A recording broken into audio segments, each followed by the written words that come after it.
Bueno, compañeras y compañeros, el gusto de haber recibido la invitación y estar aquí hoy con ustedes y junto a Ana. Para mí en particular, como integrante de la Comisión de Asuntos y Relaciones Internacionales del Frente Amplio, comúnmente conocida como CARIFA, es un gusto estar justamente participando de esta actividad y poder compartir con ustedes información de actualidad y reflexiones políticas que venimos sosteniendo a lo largo del funcionamiento de la comisión desde hace un buen tiempo atrás, pero muy especialmente en este tema que nos convoca hoy, que tiene que ver con Cuba, muy especialmente en el análisis sistemático, pormenorizado de la coyuntura internacional, especialmente el papel de América Latina y el Caribe a partir de lo que fueron los últimos acontecimientos de fines del año pasado y que caracterizaron el comienzo de este año del 2026 a partir del 3 de enero concretamente en la invasión norteamericana hacia Venezuela. Cuando nos hicieron la invitación, los compañeros nos plantearon el tema y si bien el foco hoy es Cuba, nos propusieron hacer arrancar con una suerte de encuadre general de algunos elementos que tienen que ver con la situación que está viviendo el mundo y poder a partir de ahí entender qué es lo que está pasando con Cuba y en Cuba. Y cuando preparaba estos elementos para compartir con ustedes, que por suerte además son invitaciones que vienen siendo recurrentes por parte de los comités de base, no solamente de Montevideo, sino de todo el país, y eso es bueno porque de alguna manera nos permite generar espacios de reflexión en todo el territorio nacional. Recordaba una frase de un personaje nefasto de la historia contemporánea, y es con quien quiero comenzar este momento de reflexión con ustedes hoy, y refiere a aquel asesor de seguridad nacional y secretario de Estado de los años 70 de Estados Unidos, en el marco de las presidencias de Nixon primero y de Ford después, responsable, entre otros planes tétricos para la humanidad, del Plan Cóndor. Me refiero a Henry Kissinger, confeso asesino y curiosamente Premio Nobel de la Paz, que lo dijo sin ningún tipo de ambigüedades y lo voy a citar textualmente: controla los alimentos y controlarás a la gente, controla el petróleo y controlarás las naciones, controla el dinero y controlarás el mundo. Este tipo de consignas utilizadas en este caso por una persona predominante de la política norteamericana, interior y exterior de la política norteamericana, nos permite de alguna manera, desde la década del 70 y a los días que nos toca vivir hoy, nos permite de alguna manera empezar a enmarcar o a intentar comprender parte de la política exterior norteamericana y que vincula directamente acciones en concreto de la política norteamericana a escala mundial y especialmente latinoamericana y por lo tanto en Cuba. Y me voy a referir seguidamente para que vean que este pensamiento de Kissinger tiene que ver con la actualidad del pensamiento de la política norteamericana en clave de su mirada imperialista. Me voy a referir a un documento muy actual de fines del año pasado y que tiene que ver con el documento denominado Defensa para la Seguridad Nacional de Estados Unidos. ¿Qué establece, en líneas generales, qué establece este documento? Dice: ¿qué queremos en general para Estados Unidos? Todo esto que voy a hacer referencia es textual. Es más, podemos Vamos a compartir estos materiales con ustedes para que ustedes después los puedan utilizar cuando quieran, referenciar o compartir. Dice el documento de Defensa de Seguridad Nacional de Estados Unidos, fines del 2025, noviembre del 2025 para ser más concreto. ¿Qué queremos en general para Estados Unidos? Lo primero y más importante es que queremos, reza el texto, la supervivencia y la seguridad continuas de Estados Unidos como una república independiente y soberana cuyo gobierno garantice los derechos naturales otorgados por Dios a sus ciudadanos y por lo tanto priorice su bienestar e intereses. Por lo tanto, este primer concepto que está planteado al comienzo del texto del gobierno norteamericano hace una referencia ineludible, explícita, a el papel divino que tiene Dios para con su nación y por lo tanto, fruto de esa interpretación que Estados Unidos hace de lo que Dios entiende que a ellos les pertenece o les debe pertenecer, es que establece una serie de categorías que vamos a ir haciendo mención a partir de este momento sobre la base de lo que tiene que proteger o lo que debe protegerse para Estados Unidos. Dice, queremos proteger a este país, a su gente y a su territorio, a su economía y a su forma de vida de ataques militares y de influencias extranjeras hostiles, ya sea espionaje, prácticas comerciales predatorias, tráfico de drogas y de personas, propaganda destructiva y operaciones comerciales que influyan, que subversionen culturalmente o cualquier otra amenaza a nuestra nación. Parte de la base de este documento que hay un conjunto de amenazas a la soberanía norteamericana y por lo tanto es necesario adoptar un conjunto de medidas. Queremos mantener el inigualable poder blando, dice el texto, mediante el inigualable poder blando de Estados Unidos, mediante el cual Estados Unidos ejerce una influencia positiva en todo el mundo que promueve nuestros intereses. Al hacerlo, no nos disculparemos, cito, no nos disculparemos por el pasado y por el presente de nuestro país, respetuoso de las diferentes religiones, culturas y sistema de gobierno de otros países. Queremos un hemisferio que permanezca libre, plantea el texto. Habla fundamentalmente del hemisferio occidental, libre de fuerzas extranjeras hostiles. Y uno acá puede empezar a establecer alguna conexión de lo que hoy estamos viviendo. Uno podría pensar que esto de poder del mandato divino, de la protección de nuestra soberanía, de blindarnos sobre semejantes poderes de otros países que atentan contra la estabilidad norteamericana, uno podría interpretar que sin decirlo se refieren a China. Pero vamos a continuar la línea de razonamiento para después abordar algunos elementos concluyentes.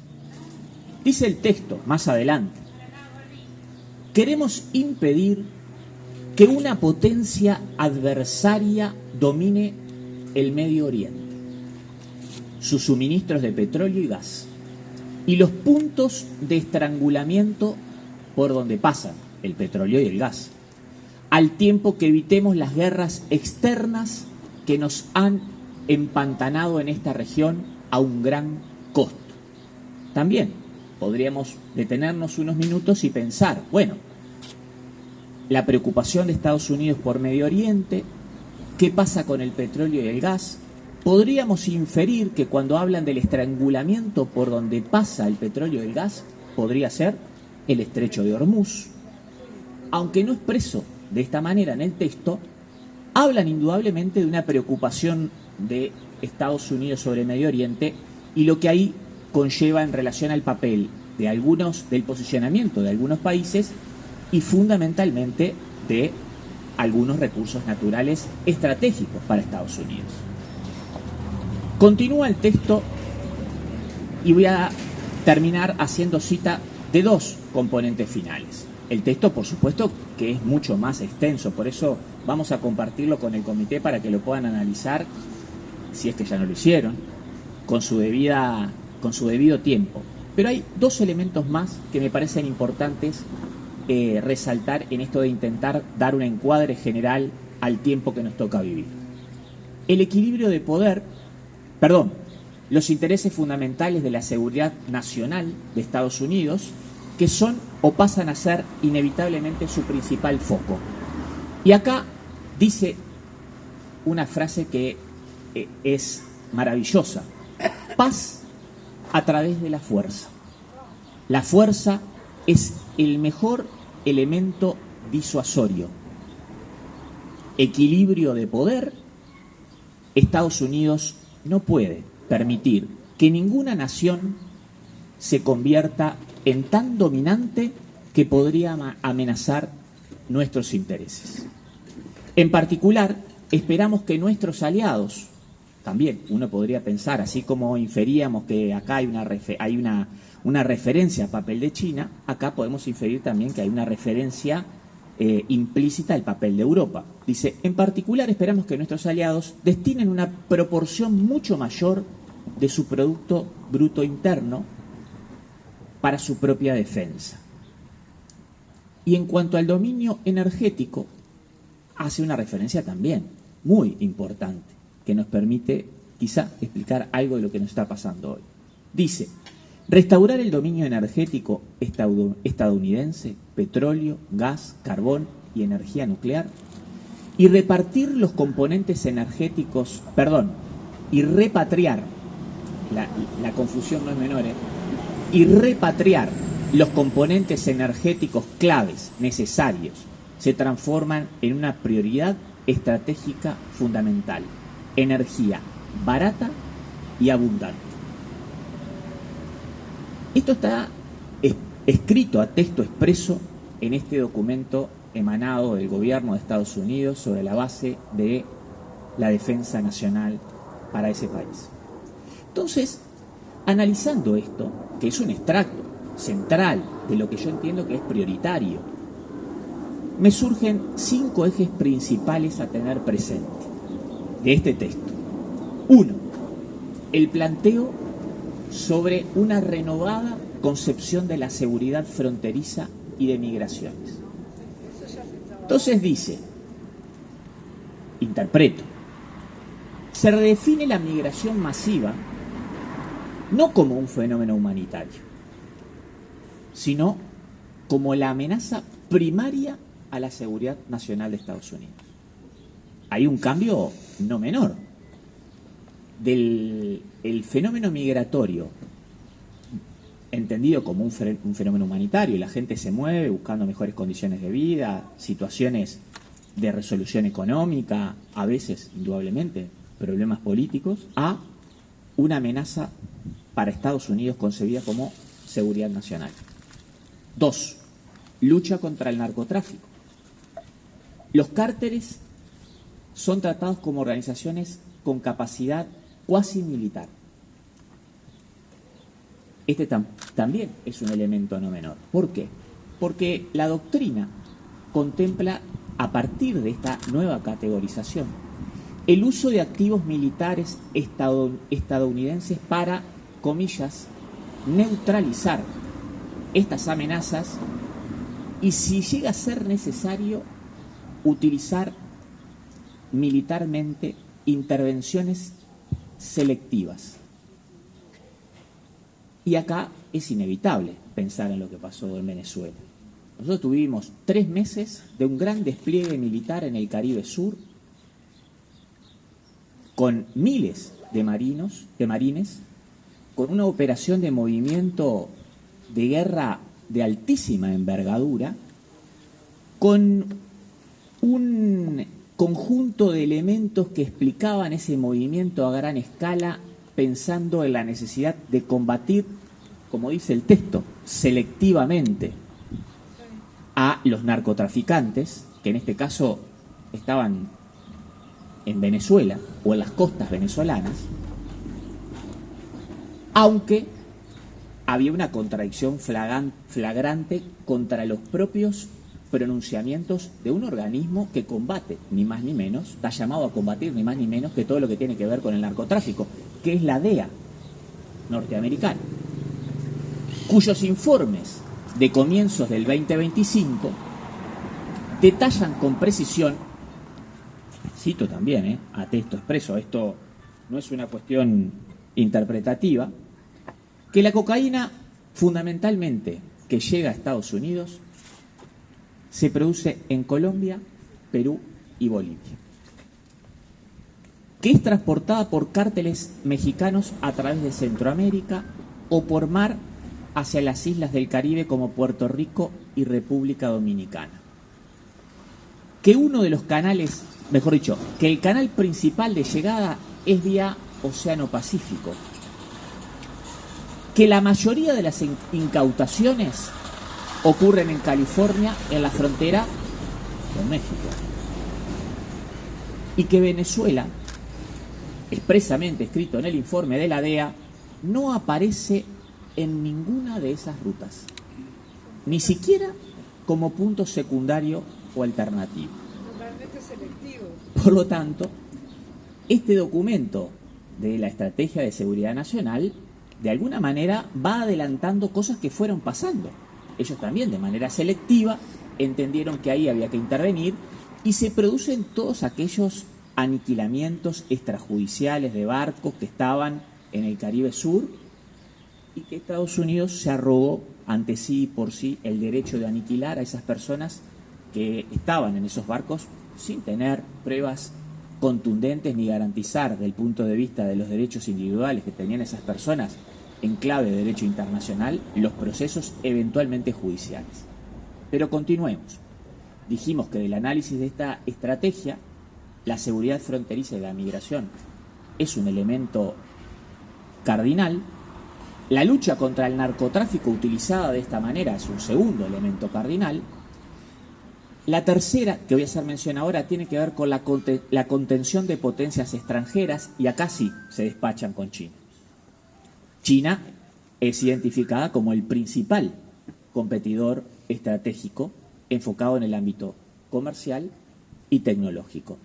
Y 3 aspectos concluyentes que quiero compartir con ustedes. Primero, China como el principal desafío sistémico. Disuadir a China, especialmente en la zona del Indo-Pacífico, constituye, lo decíamos recién, el principal desafío sistémico a largo plazo de Estados Unidos. No vamos a entrar en el análisis pormenorizado porque hoy el conversatorio está destinado a otra cosa. Lo podemos abordar con gusto cuando quieran, en el momento que quieran. 2, incrementar el reparto de cargas con aliados y socios, y acá voy a hacer referencia inevitable también a lo que vimos en este 2026, y tiene que ver con Europa para Europa, Corea del Sur para la península coreana, determinados estados del Indo-Pacífico para la denegación marítima y socios hemisféricos para la seguridad regional. Esta parte de que los socios estratégicos de Estados Unidos se hagan cargo de sus problemas explica, entre otras cosas, el aumento del 5% del Producto Bruto Interno de los países europeos para afianzar y profundizar el rearme de Europa en lo que ha sido la guerra Ucrania-Rusia y el peligro ruso, llamémosle así. Y por último, y ahí sí, acá sí nos vamos a detener porque tiene que ver con este enclave general, este marco general, pero en la temática de hoy, qué pasa con América Latina y el Caribe y por lo tanto qué pasa con Cuba. Este tercer elemento concluyente de este documento tiene que ver con la defensa de Estados Unidos,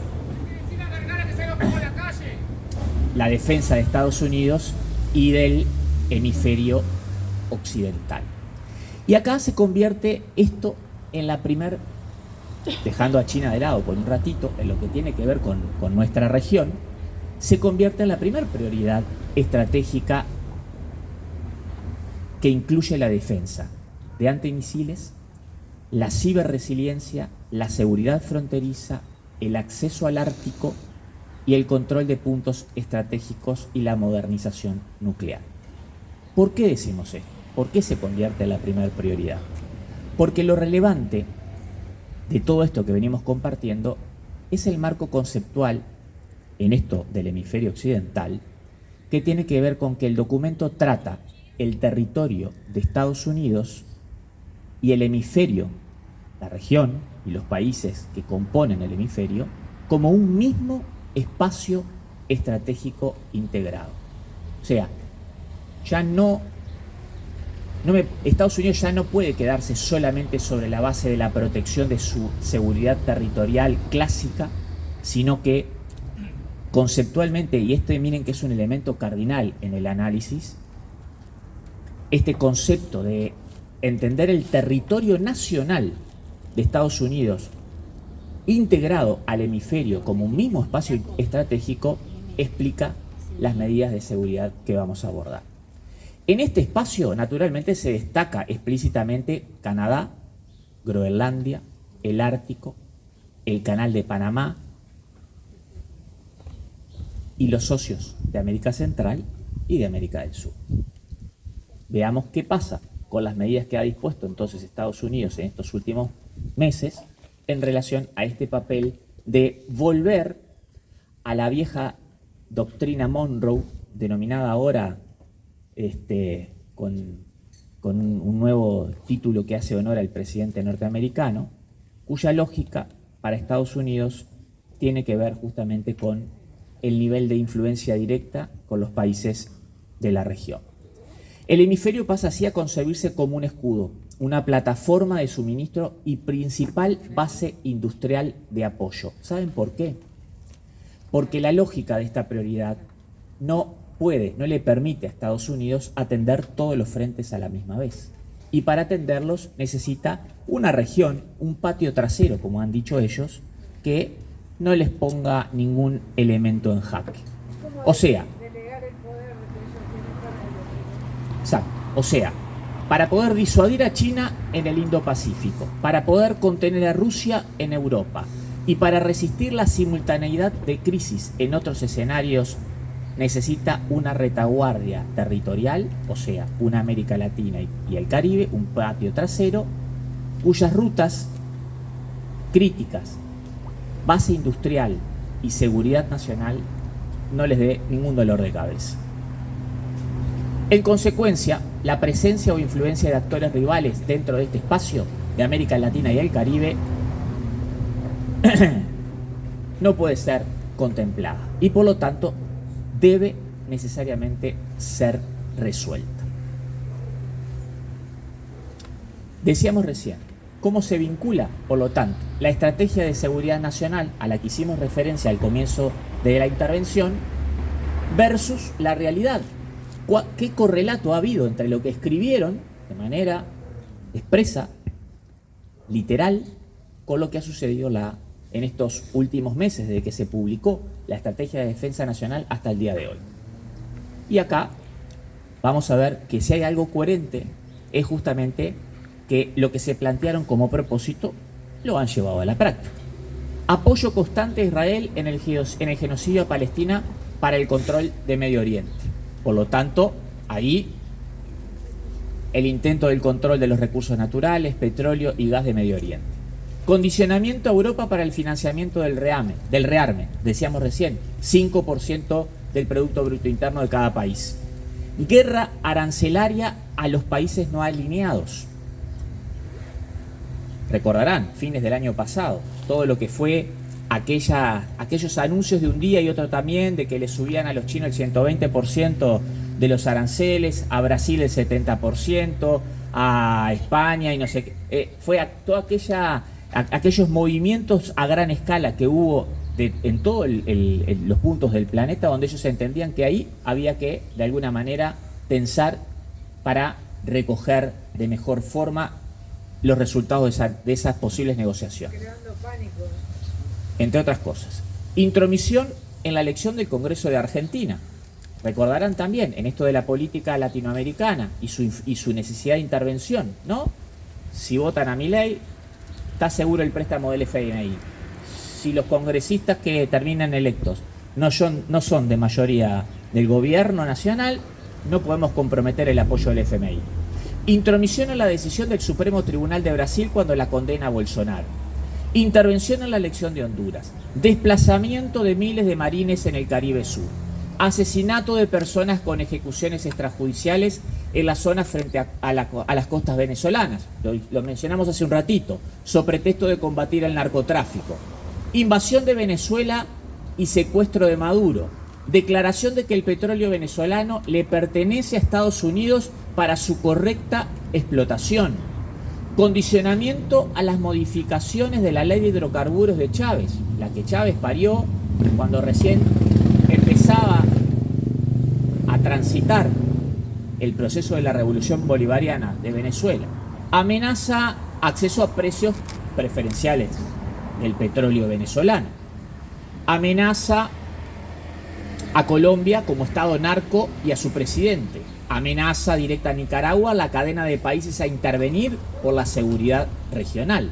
Pretensión de apoderarse de Groenlandia y control decisivo del Ártico.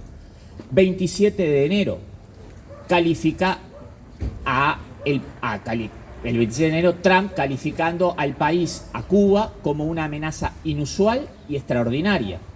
Orden ejecutivo de la Casa Blanca que establece el cerco petrolero a Cuba.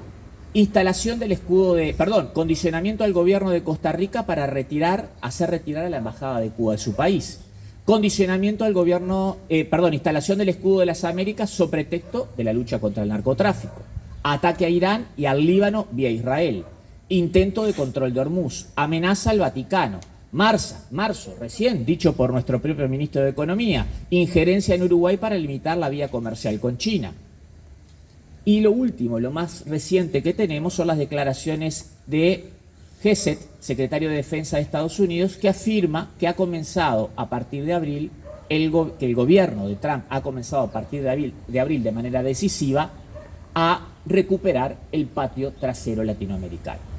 Todas estas acciones que acabo de mencionar y seguramente alguna más que me quedaron en el candelero, explican, mejor dicho, reflejan que lo que escribieron en el documento de defensa de seguridad nacional a fines del año pasado, lo han puesto en marcha.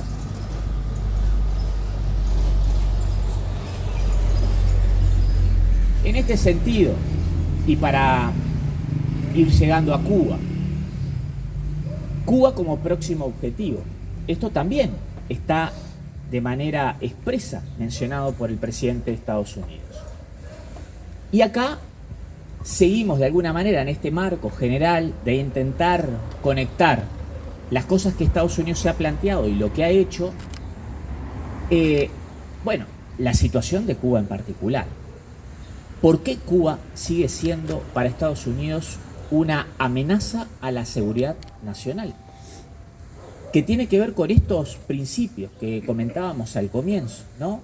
Esta readecuación de su política exterior en clave de estar en mejor posicionamiento a la hora de enfrentar a China, tener seguro el patio trasero, a decir de ellos, para que no haya ningún tipo de dificultades con países que cuestionen el papel y la política exterior norteamericana, y donde Cuba se transforma ahora en una especie de mega suerte de inquietud para Estados Unidos, atentando contra la seguridad nacional, pero en realidad nosotros somos conscientes que Cuba hace más de 60 años que es un problema para Estados Unidos.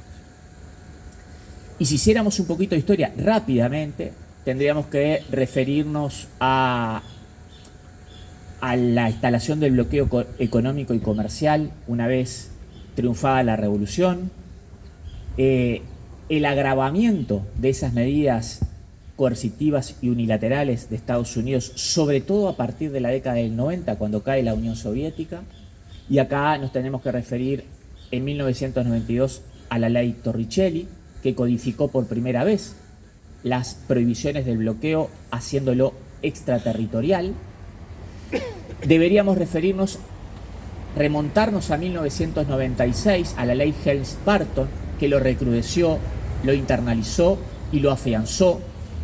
Y por lo tanto, todas las reformas de sanciones comerciales y ampliación de las exportaciones a partir del año 2000 se vieron potenciadas justamente por las medidas por este tipo de medidas que generaron un impacto económico peor todavía en la isla.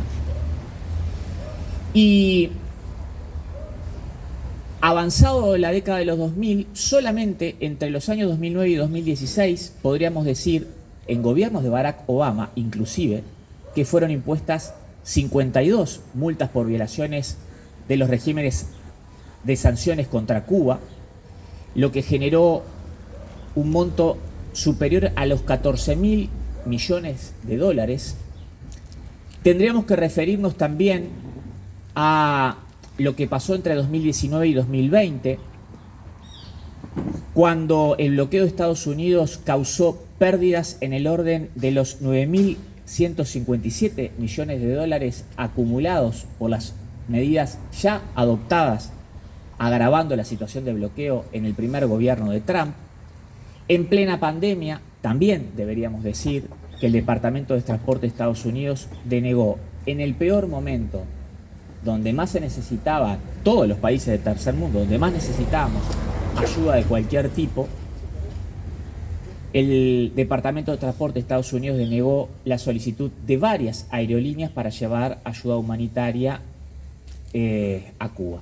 Y a pesar de todo eso, Cuba siguió resistiendo, siguió procurando sostener un modelo social, que es el modelo de los cubanos, y a pesar de eso, hubo vacuna soberana, hubo capacidad de desarrollo científico, hubo capacidad de enfrentar COVID y hubo capacidad de compartir conocimiento científico para evitar las consecuencias de la pandemia.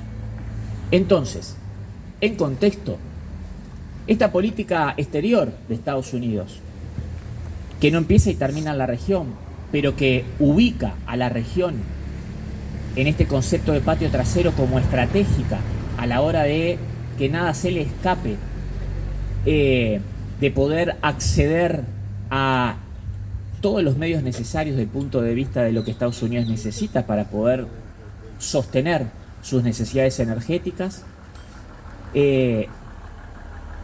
incrementa de manera absolutamente incomprensible esta lógica no solamente de agresión a los países que de alguna manera intentan buscar caminos soberanos de desarrollo, sino que particularmente con Cuba incrementa de manera incomprensible un agravamiento en las medidas que, como decíamos, tienen más de 60 años, generando una situación extremadamente compleja a nivel... Pues es un hostigamiento. Exacto, sí, es un hostigamiento a nivel social.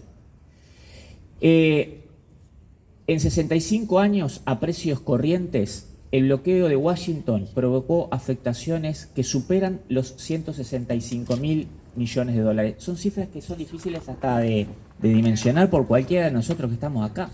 Es muy difícil poder entender el alcance de cuánto efectivamente repercuten estas cifras en la economía doméstica de un país tercermundista. Entre marzo de 2023 y febrero de 2025, el bloqueo económico, comercial y financiero de Estados Unidos contra Cuba causó perjuicios en el orden de los 7.000 millones de dólares. Para tener una mínima referencia, y son los datos más cercanos que pude conseguir. En 2023, el PIB de Cuba a precios corrientes habría crecido no menos del 8% si no hubiera habido bloqueo. Para el mismo periodo en Uruguay, el PIB interanual, nuestro PIB, sin bloqueo, logró un 3.5%. Estos son datos del Instituto Económico de las Naciones Unidas. Entonces, para redondear este encuadre, esta primera intervención, la situación cubana es una situación de extrema gravedad, porque esto que hacíamos referencia al comienzo, citando a Kissinger, tiene que ver justamente con esto de el ahogamiento el ahogamiento, la posición coercitiva, la obligación, la condena a poder sostener la vida en condiciones de un país como el de Cuba a través de estas medidas que se han impuesto de manera ya a esta altura del partido casi histórica por parte de Estados Unidos y que generan consecuencias humanitarias terribles para los cubanos. Y por lo tanto, a partir de acá, entonces, en este encuadre, bueno, ¿qué hemos hecho las y los uruguayos? ¿Qué ha hecho el Frente Amplio? ¿Qué nos hemos propuesto las organizaciones que integramos el Comité Antiimperialista de Solidaridad con Cuba y los pueblos del mundo, integrado por el Frente Amplio, por el PIT-CNT, por la FEU, por FUCBAN, para ser solidarios con aquellos que hoy más los necesitan? Sigo a un corte de paso a Ana y retomamos seguramente en una segunda intervención algunos elementos que tienen que ver justamente con estas medidas.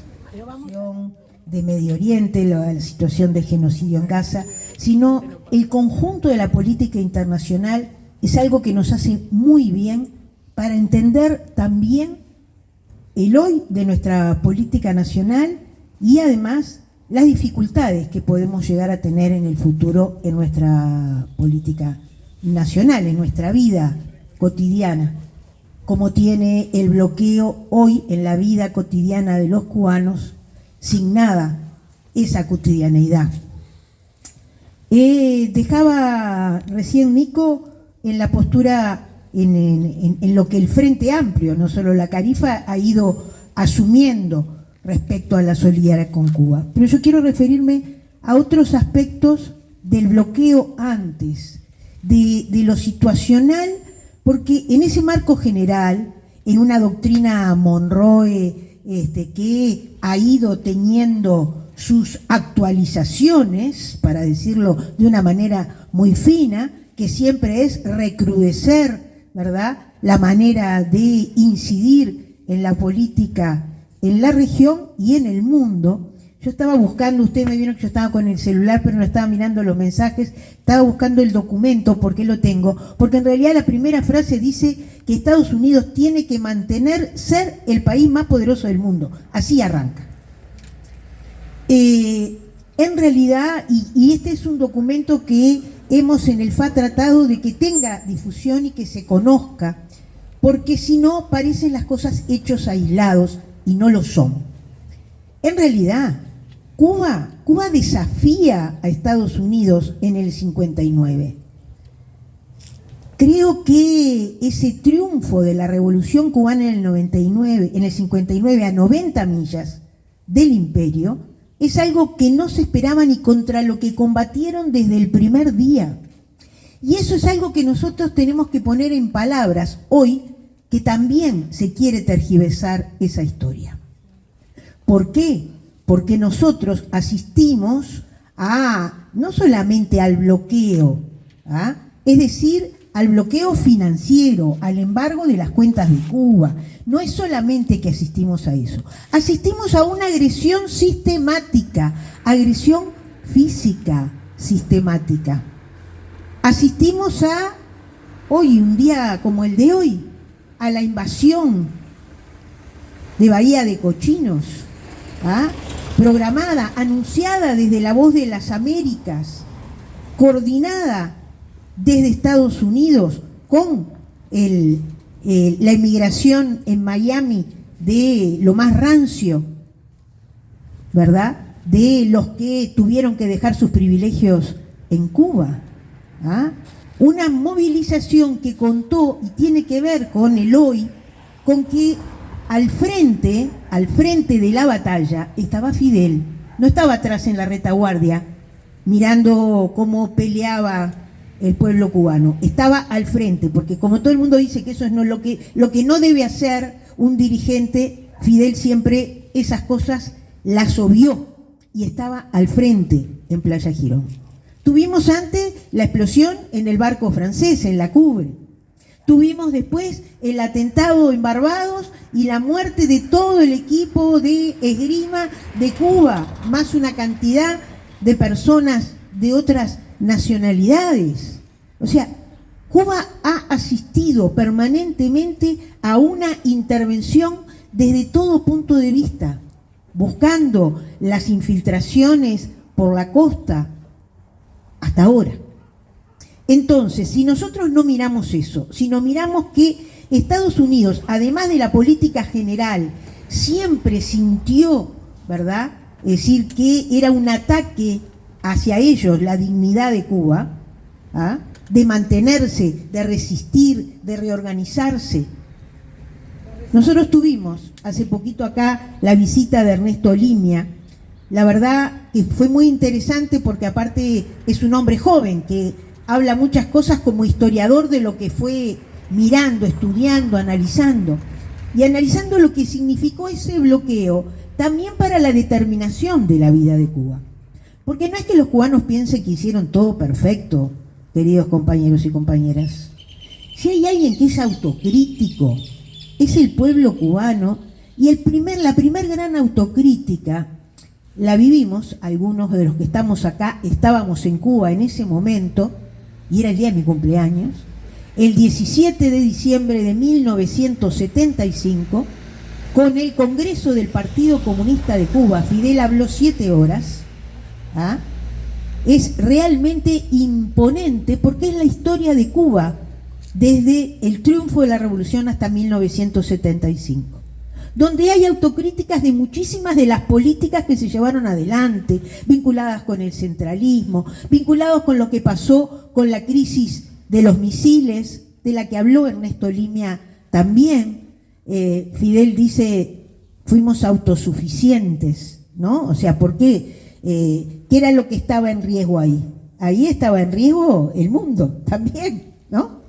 Es decir, o sea, les digo esto porque vale la pena mirar, hace un análisis de, bueno, ni que decir que habla de la zafra famosa de los 10 millones, también ahí dice que fueron autosuficientes.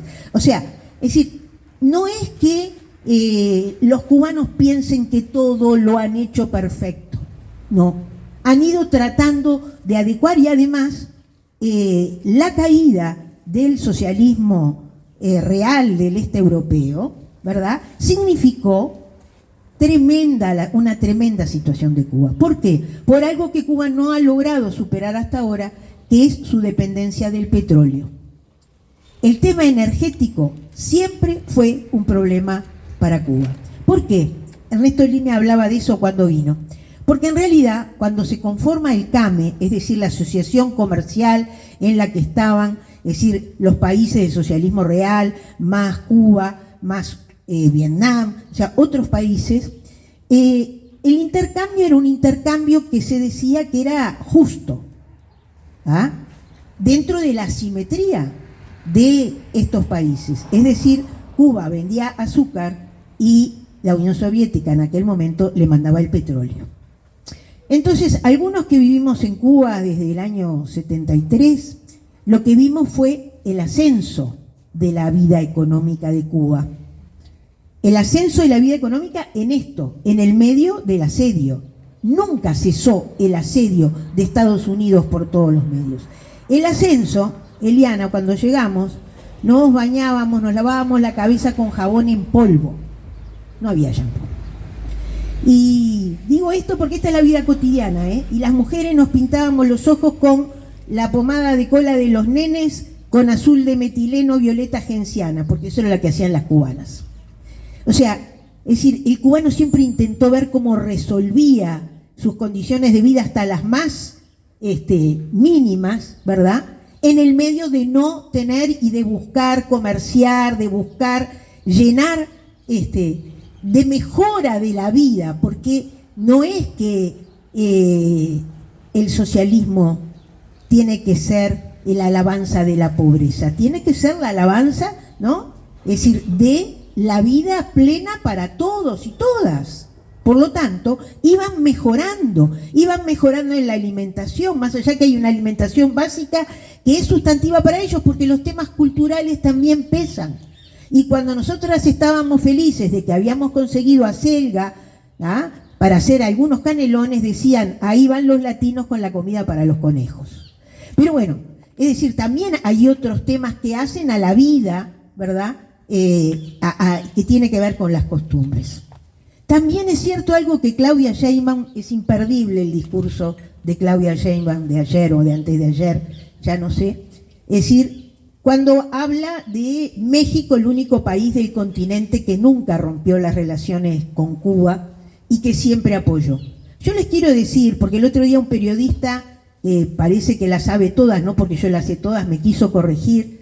Francia fue un país que mantuvo estrechas relaciones con Cuba desde la década del 70 que Chirac era primer ministro, no presidente, como le tuve que explicar al periodista. Desde esa época, las comisiones mixtas, ¿verdad, Sarita? Es decir, hacían que Cuba le mandara toda la inseminación artificial posible para generar ganadería a Cuba, en un suelo que no se presta para la ganadería como la nuestra, y que es muy dificultosa. Y, ni que decir, el intercambio cultural, el intercambio vinculado con la pesca, ¿no? Francia era el mayor consumidor de las langostas cubanas. Pero ¿por qué no hay más? ¿Por qué no hay más la exportación de Cuba de langostas? Porque para exportar langostas se precisa que los barcos tengan combustible. Entonces hay una flota pesquera magnífica. 9 años llevó la construcción de la flota pesquera en España, con técnicos, con ingenieros cubanos, ¿ah? Es decir, que realmente, es decir, hacía que llegaba a fin de año y la gente se mataba por comprar la langosta cubana o la de Ecuador. Pero hoy eso no se puede. La flota está la mayor parte parada. Ya se paró la flota, y eso significa, para los que entienden algo de esto, también que barco ahí que no sale, ¿verdad?, tiene deterioro. Y el deterioro de la flota pesquera comenzó en el 92, con el periodo especial que fue terrible para Cuba. O sea, el no tener acceso a los bienes necesarios en el marco de un intercambio justo, en tener dificultades para generar divisas en función del bloqueo financiero, todo eso hizo que la población viviera muy, muy dolorosamente lo que estaba significando la derrota del socialismo del este de Europa. Entonces, en esas condiciones, trataron de ir recuperándose. Y como tienen esa gran resiliencia, esa fortaleza que uno no sabe de dónde sale, porque realmente, ahora les voy a hablar del hoy, ¿no? Uno dice cómo se bancan todo esto, ¿no? Porque tienen un gran orgullo, porque en realidad fueron otra vez mejorando, y además ahí empezó a tallar Venezuela. Y entonces Venezuela volvió a ser el suministrador de petróleo. Y es ahí donde ellos ven sus errores, ¿ah? Porque tienen que transformar la matriz energética, porque solamente el 20% de lo que se consume se produce en Cuba de petróleo. Por lo tanto, esta necesidad que tienen, estos acuerdos, que no son solo con China, también con los turcos, vinculados con el tema energético, son los que los posibilitarán desacoplarse de esa dependencia, porque de ahí depende todo. De ahí depende que el alimento no pueda llegar a las escuelas porque no hay cómo distribuirlo, de que haya dificultades para la refrigeración en un país con 35 grados. O sea, a veces nosotros no nos imaginamos lo que significa el combustible para el conjunto, la energía para el conjunto de la vida de un país y de un hogar. ¿Ah? Es decir, el tener que comprar todos los días, como es la situación que tienen hoy, para que no se pudra la comida, es realmente un sacrificio enorme para el pueblo cubano. Entonces, en realidad, la avenida, hubo un periodo corto en que hubo un afloje de ese bloqueo cuando Obama fue presidente. Y parecía que se iban a restablecer las relaciones y se incrementaron las remesas, que es muy importante porque las remesas son llegada de divisas a Cuba. Pero llegó Trump. Llegó Trump, y Trump en el primer periodo y en el segundo periodo, y Biden no lo mejoró, salvo el último día que enseguida se revisó, ¿verdad?, recrudeció las medidas de bloqueo contra Cuba. Y además, esto que se decía ya con la Helms-Burton, ¿verdad?, con la Torricelli, mejor dicho, empezó la sanción a terceros países. Y eso es terrible porque Cuba desde mucho tiempo antes había comenzado a buscar lo que se llamaba la triangulación. Es decir, que países que no le vendían, ¿tá?, por el temor a Estados Unidos, pudieran venderle o comprarle. Lo habían empezado a preparar hacía mucho tiempo. Pero en realidad esta situación que nosotros decimos que se fue recrudeciendo con Trump, nosotros la tenemos que poner en ejemplos. Porque hay quienes dicen, estos días que estuve en la prensa muchas veces, además es un latiguillo, ¿verdad? Esto es el bloqueo, es una consigna vacía. El bloqueo no es verdad. El bloqueo no tiene consecuencias para Cuba. Yo les voy a decir lo que vivimos nosotros los uruguayos respecto a eso. Uruguay recibió mucha solidaridad en muchas épocas. Uruguay dio mucha solidaridad también en el 59. Hoy están buscando, a raíz de los 100 años de Fidel, la cantidad de compañeras y compañeros que aún viven, que fueron en aquel momento a la campaña de alfabetización, por ejemplo. Tenemos un compañero que conocemos, Charlie, que fue con 12 años con su padre, que fue a alfabetizar a Cuba. Tenemos al Pepe Vázquez, que fue con otra cantidad de artistas, incluyendo García Vigil, al triunfo de la Revolución. O sea, hay una cantidad de gente que va a rememorar aquel momento. Perdón, tenemos a la compañera Eve, que fue alfabetizadora. Ahí está. Entonces, hay una lista que se está haciendo de todos los que participaron de eso, que está buscando la embajada a todas las personas que de alguna manera en esa época estuvieron. Tiene que ver con esto de los 100 años de Fidel. Entonces, esa solidaridad que nosotros brindamos tiene que ver con una concepción de solidaridad internacional, de internacionalismo, de los uruguayos también, ¿verdad? Tiene que ver con nosotros y la Revolución Española. O sea, hemos tenido esas características. Pero Cuba fue muy solidaria con nosotros. Bueno, Fidel vino acá cuando las inundaciones del 59. Yo era una niña, acá capaz que hay alguno que se acuerda. Pero en realidad, cuando triunfa el Frente Amplio en el 2005, y abordamos en el 2004, asumimos en el 2005, y abordamos la situación de emergencia que tenía nuestro país, Cuba se puso al frente de ofrecernos porque hablamos siempre de las más de 100.000 operaciones, ¿verdad? Pero nos olvidamos que hubo 3.000 uruguayos que viajaron a Cuba a operarse en Cuba. Eran todos y todas personas que habían estado inscritas en el plan de emergencia y que decía en sus formularios que no veían a costa de las cataratas. 3.000 viajaron, muchos de ellos estuvieron allí en Tarará, donde algunos y algunas de nosotros ayudamos a construir el campamento de pioneros José Martí. Allí se alojaron muchos y muchas de esos compatriotas nuestras que fueron a hacerlo allá. Pero también nosotros que nos creemos muy cultos, ¿verdad? Descubrimos también con el plan de emergencia que teníamos un montón de gente analfabeta, un montón de gente analfabeta funcional, ¿ah? Y Cuba nos ofreció algo de que también se habla poco y que fue el día que don Miguel Soler lo santificó, nos quedamos todos y todas tranquilos, ¿ah? Que fue en el país de Varela, Yo Sí Puedo. También más de 3.000 compatriotas y muchos de la frontera se alfabetizaron con ese programa que fue realizado por artistas uruguayos que viajaron a Cuba para hacer las 60 y pico de clases que significaron la alfabetización a lo largo y a lo ancho del país. Es decir, que nosotros obviamente pedimos opiniones a primaria para ver qué opinaba de este proyecto que tuvo el respaldo. Y además de eso, tuvimos a quienes recorrieron el país haciendo más de 1.000 prótesis de inferiores. pero que no es solamente hacer la prótesis, es ir, la pesquisa, el acompañamiento, es eso que requiere esa situación.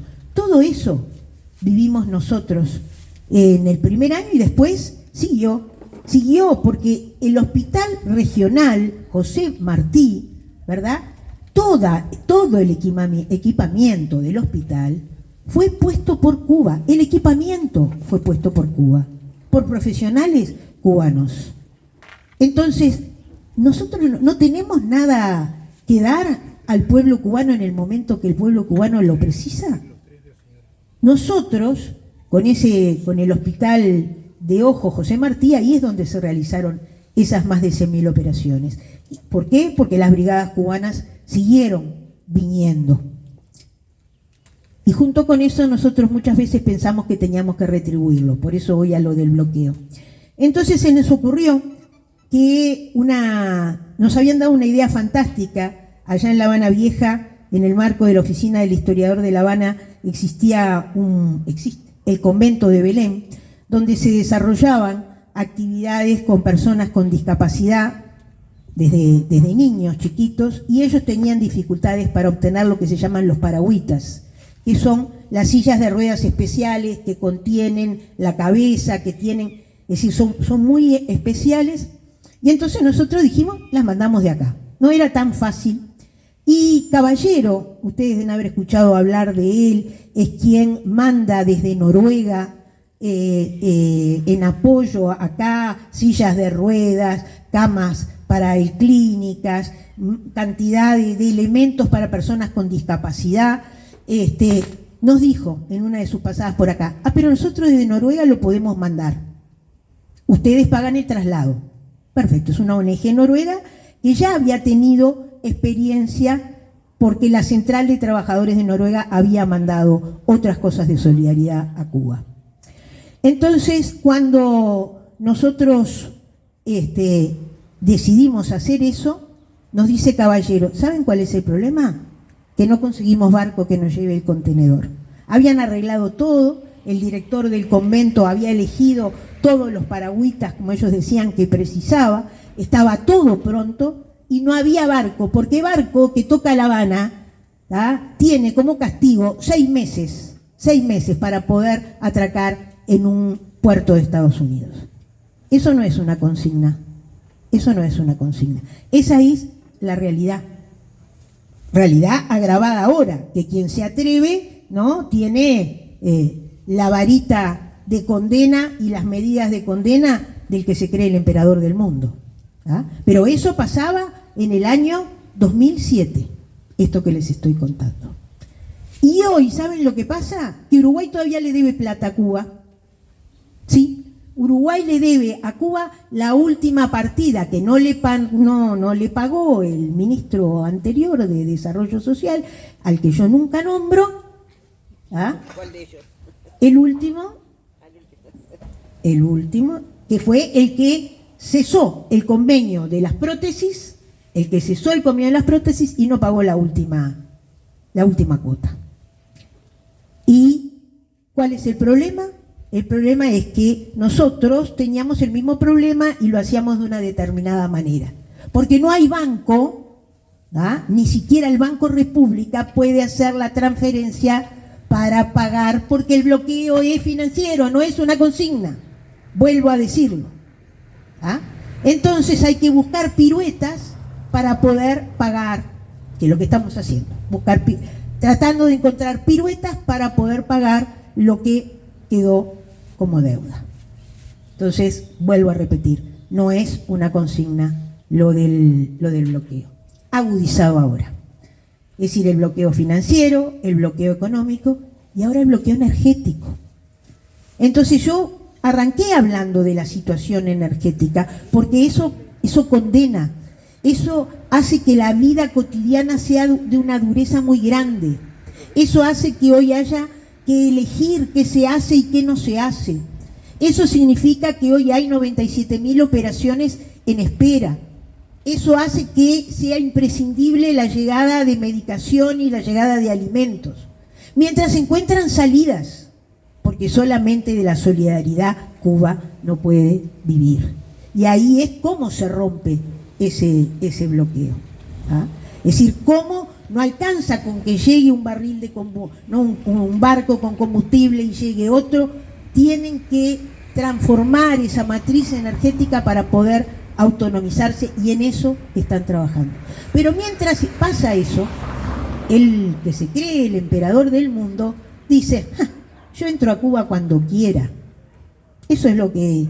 No son inventos, son sus declaraciones. Entonces ahí va el hecho de la postura del Frente Amplio. Mucha gente cuestionó el hecho de que el Frente decidiera, en realidad era una decisión vieja, la ida a Cuba.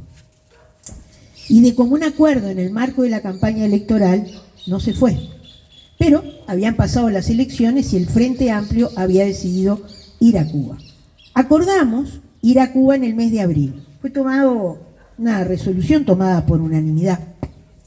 Cuando sucede eso, en realidad ya estábamos en pleno bloqueo energético, ya se estaba preparando el convoy de apoyo a Cuba, organizado por la Internacional Progresista, cuyo vicepresidente es un norteamericano.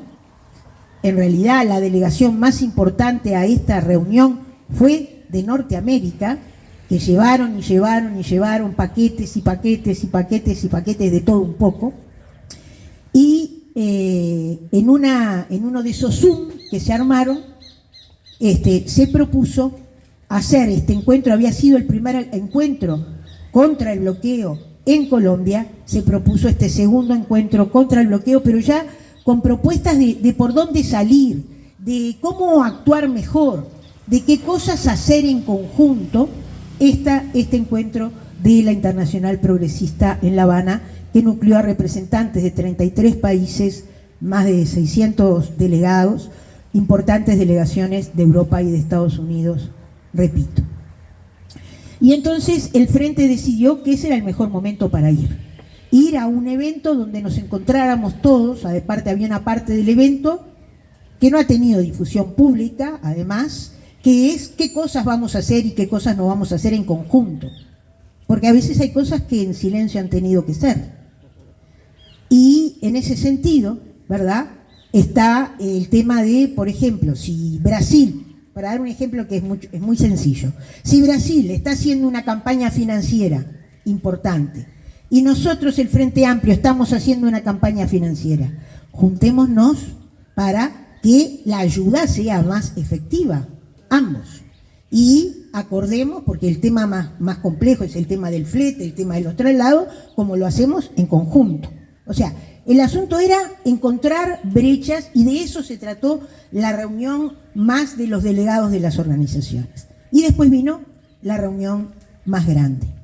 Bueno, acá ha tenido mucha difusión el tema de si nos reunimos con Díaz-Canel. Yo les digo que nos reunimos con Díaz-Canel, fue público. Nos reunimos con el Partido Comunista de Cuba, la delegación. Nos reunimos, tuvimos una reunión informal con Mariela Castro, y también nos reunimos con la gente de la Iglesia Bautista, que son parte de la Fundación Martin Luther King. Lo he dicho en muchos lugares, cuando llegás al lugar, a la Iglesia Bautista, lo primero que ves, te sorprende como uruguayo, es un bus al estilo de los norteamericanos que dice Dios es amor. Pero también cuando entras a la Martin Luther King tenés una bandera del 26 de julio. Entonces, en realidad no es que estuvimos en una burbuja, además de hablar con otra gente, con familiares, con amigos, con gente en la calle. No es que estuvimos concentrados, como dicen acá, en una burbuja. Primero que nada, nosotros nos reunimos el día antes de salir y dijimos: los que estamos acá estamos convencidos que estamos haciendo lo que tenemos que hacer. Fernando Pereira, Eber Bouces, el compañero del MPP, y Fernando Gambera, el presidente de la Carifa, y yo. Si teníamos alguna duda, hicimos la síntesis en la mañana que salíamos en el desayuno entre nosotros. Nos convencimos que lo mejor que habíamos hecho era haber ido. Porque uno tiene que ir cuando el otro te necesita, en el peor momento, ¿tá? Digo esto porque nos tocó uno de esos terribles apagones, ¿no? Toda la isla a oscura. 30 horas demoró en poder recuperarse el apagón en toda la isla. Anduvimos caminando a oscuras, como 7 cuadras, buscando un lugar donde comimos y que prendieron el generador, porque nosotros llegamos al lugar, estaban con velas. En realidad, en el WhatsApp que tiene el secretariado del FA, empezó, están bien. Acá hay un Twitter que dice que en este momento hay gente movilizada en la Ciudad Vieja, que en este momento se sienten los helicópteros, que salieron las Fuerzas Armadas a la calle. Y ustedes están hablando de otro país, no están hablando de Cuba, están hablando de La Habana. Nosotros estamos acá, es un silencio total, lo que hay es mucha oscuridad, no hay ningún helicóptero, nosotros no vimos nunca a alguien de las Fuerzas Armadas, solo uno vimos en una garita, que es la que da la entrada a la casa de Díaz-Canel, nada más, fue el único que vimos. En realidad, digo esto porque también, ¿cómo nos informamos? ¿De dónde nos informamos? Porque era un tuit de Sputnik, entonces todo el mundo le creía al tuit de Sputnik, pero resulta que el tuit era falso y tampoco era Sputnik. O sea que hoy tenemos que verificar cuando trasladamos, pero los compañeros estaban realmente preocupados de qué era lo que estaba pasando. Le dijimos, tranquilos, aquí no está pasando nada, no está pasando nada. Entonces, yo quiero decir 2 o 3 cosas más porque los estoy cansando y porque seguramente tienen muchas preguntas. Pero en realidad, en el marco, en ese contexto del que planteó Internacional, es decir, Cuba, ¿cómo va a ser, como decía Díaz-Canel, una amenaza para Estados Unidos? Es una amenaza por su dignidad, por bancarse 67 años con un asedio permanente de esta manera. Ese es el punto que no pueden soportar. Pero además, y digo esto porque una cosa es que uno se lo escuche a Díaz-Canel o se lo escuche al partido, y otra es que se lo escuche a la pastora bautista y al teólogo de la iglesia. Cuando nos contaron muchas cosas, también nos dijeron que en su iglesia hay mucha gente que tiene familia en Uruguay y que les importaba mucho mantener el relacionamiento con nosotros. Pero además, en ese momento, acababan de recibir a una parte de la delegación de Estados Unidos, que era allí a donde llevaban todo el apoyo que habían llevado, el convoy, lo llevaban ahí al centro Martin Luther King, y entonces nos dijeron, nosotros podemos tener muchas opiniones, si las cosas se pueden hacer de esta manera, si las cosas se pueden hacer de otra manera. Nosotros les queremos trasladar 2 cosas. Primero, estamos de acuerdo con el criterio que ha aplicado el gobierno para distribuir las donaciones que llegan. Y yo digo esto porque este es un tema que escuchamos todo el tiempo, que por más que Conaprole después diga que no es verdad lo que dicen los Twitter, que dicen que la leche uruguaya se está vendiendo, las donaciones las está usurpando el gobierno, pero después que lanzaste la bola, ¿verdad? Aunque la propia empresa lo diga que no es verdad, tenés que estar explicando todo el tiempo. Pero hay que ir explicando todo el tiempo. Eso es de lo último que quiero hablar. Sigo. Primero, estamos de acuerdo con los criterios de distribución, con los criterios de priorización que se han establecido. Yo puedo contarles criterios, no voy a entrar en eso ahora, de priorización respecto a determinados procedimientos médicos y cómo está priorizada la población. Porque la población sabe que es de esa manera, no es un secreto. Pero por otro lado, nos dijeron, nosotros también podemos tener opiniones sobre otras cosas, pero si Estados Unidos entra acá, nosotros también vamos a estar acá defendiendo Cuba. Y eso, Fernando Gambera lo decía mucho mejor que yo el otro día en el secretariado del FA. Eso me conmovió. No era ningún militante partidario de ningún lado. Era la gente de una iglesia, yo estoy hablando, estaba la pastora y el teólogo, pero había otro núcleo de gente importantísimo de cantidad, ¿verdad?, en esta charla con los uruguayos. Entonces, esa disposición Esa disposición, que es lo que Díaz-Canel dijo en esa reunión con los 600 y los 33 países. Y lo dijo de una manera que es dura, Y dijo, Cuba no es Venezuela. Nosotros no vamos a traicionar el legado de Fidel. Por lo tanto, se ha vuelto a movilizar la defensa civil, por lo tanto, la gente ha vuelto los viernes a hacer sus ejercicios, por lo tanto, nos estamos preparando para eso. Ojalá eso no pase. Para eso, la solidaridad internacional es muy importante. En el discurso, que lo escuché varias veces, porque a veces el Lula tiene ese radicto como habla, ¿no? Pero hay una cosa que no hay manera de perderse lo que dijo. Dijo, la extrema derecha ataca, miente. No tenemos que tener temor a confrontar con ella. Y eso, compañeras y compañeros, es lo que quiero trasladarles como mensaje. Nosotros, nuestro pueblo es solidario con Cuba. Nuestro Frente Amplio va a seguir siendo solidario con Cuba. Yo espero que esta semana haya llegado el convoy, porque era esta semana que llegaba, del gobierno uruguayo a Cuba, que está hecho en acuerdo con México. ¿Ah? Pero el Frente Amplio tiene la decisión de que esos bonos que se están vendiendo, el Frente va a poner la misma cantidad de plata que se recaude para el envío de la solidaridad. Y además estamos mirando otras maneras de contribuir con el tema energético también. Inclusive UTE está mirando cómo contribuir con el tema energético. Digo esto porque muchas veces pensamos que no hay nada que se esté haciendo y seguramente siempre se puede más y en este caso todo es poco. Pero yo quiero decirles que nosotros no solamente vamos a seguir siendo solidarios, sino que tenemos que seguir confrontando. A Fernando y a mí nos han, porque somos capaz que más conocidos que Gambera y que Eber, ¿tá? Nos han dedicado muchos videos con nombre y apellido diciéndonos de todo. Y como si, en mi caso, hubiera ido por primera vez a Cuba para pasar 4 días en el Hotel Nacional. Todos ustedes, los que están acá, que van al comité, saben que eso no es así. Como muchos de ustedes, tenemos una parte del corazón allá. Entonces, no importa las cosas y los disparates que nos digan. No importa que nos increpen y nos insulten.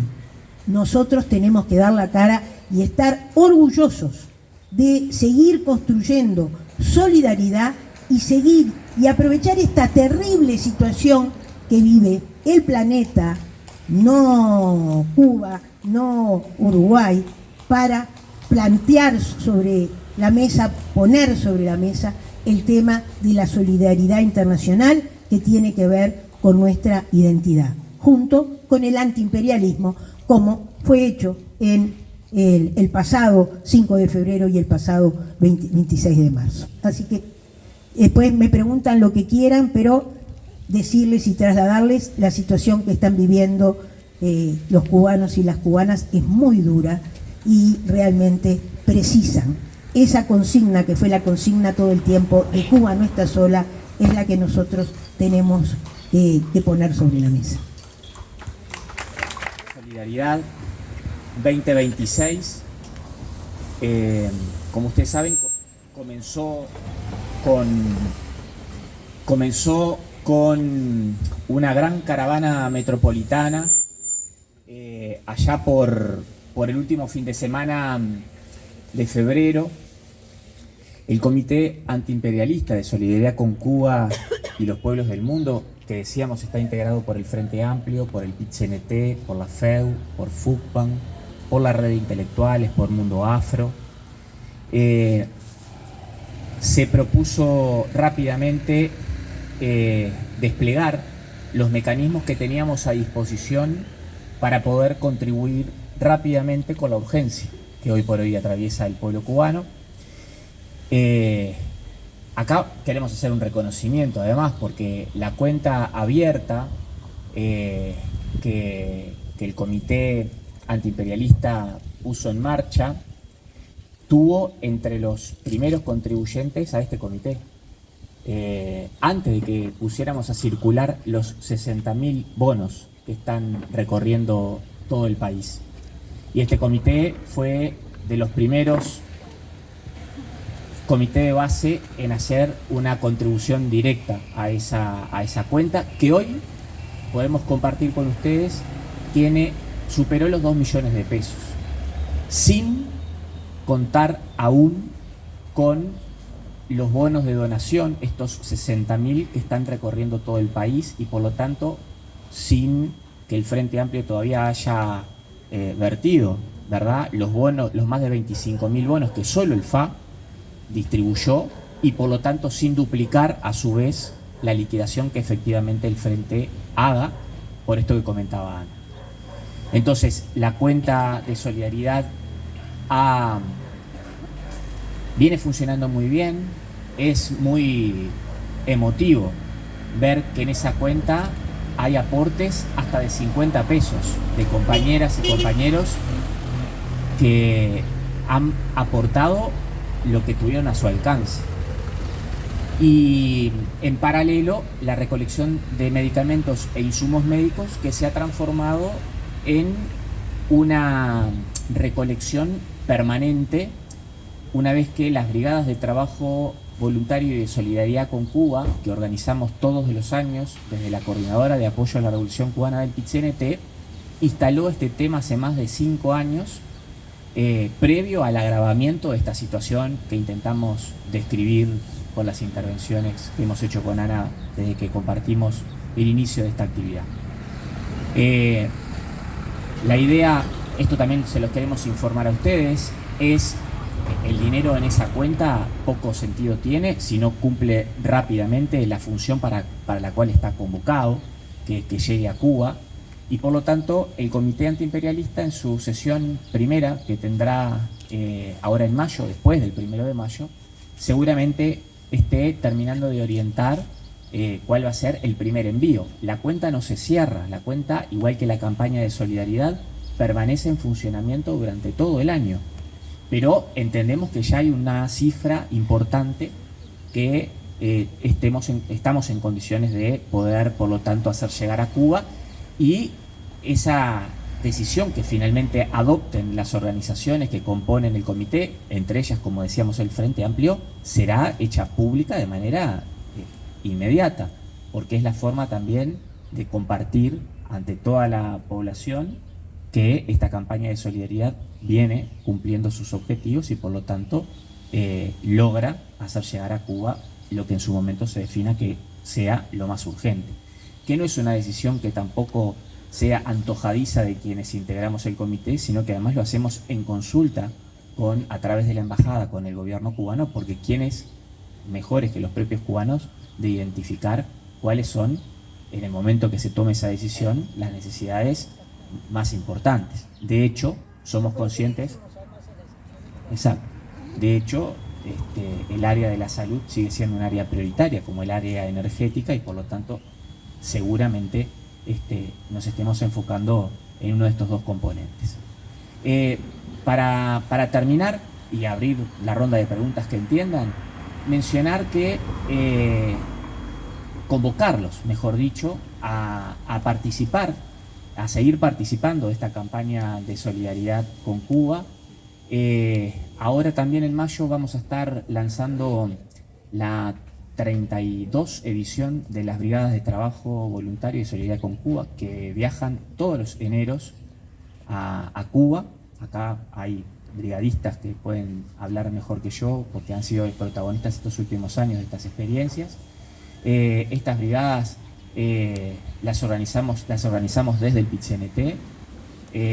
Son brigadas que tienen justamente por objetivo poder brindar solidaridad con el reforzamiento de la campaña de solidaridad, llevando medicamentos, recolectando dinero que se vuelca al Hospital Clínico Quirúrgico 10 de octubre, que es el hospital que ha priorizado el Instituto Cubano de Amistad con los Pueblos para las brigadas de toda América Latina y el Caribe, para poder generar un impacto entre todos que efectivamente cumpla su razón de ser. Son brigadas que están abiertas a toda la población, no tienen no tienen límite de edad, el trabajo voluntario está pensado para que todas las personas lo puedan realizar. Es una experiencia única en el sentido de que se participa conjuntamente con las otras brigadas que componen América del Sur, en contacto directo con las organizaciones sociales, con la vida política del país, con las organizaciones culturales, y nos permiten mantener vigente una línea de acción política y solidaria que impulsamos desde el PIT-CNT desde el año 1997. Así que, bueno, y con esta invitación, comentarles también, esto va a llegar por la vía de redes y a través del Frente Amplio, que va a haber también una brigada especial en el mes de agosto, seguramente entre el 10 y el 15 de agosto, con motivo de lo que mencionaba Ana. Se conmemorando los 100 años del nacimiento de Fidel, van a haber actividades varias, y ahí también queremos que ese momento sea un momento especial para que uruguayas y uruguayos puedan hacerse partícipes de los eventos que ahí se convoquen en homenaje a Fidel, en recuerdo a Fidel, al papel de Fidel, pero en este marco de solidaridad con Cuba, que es el que nos convoca hoy. Gracias.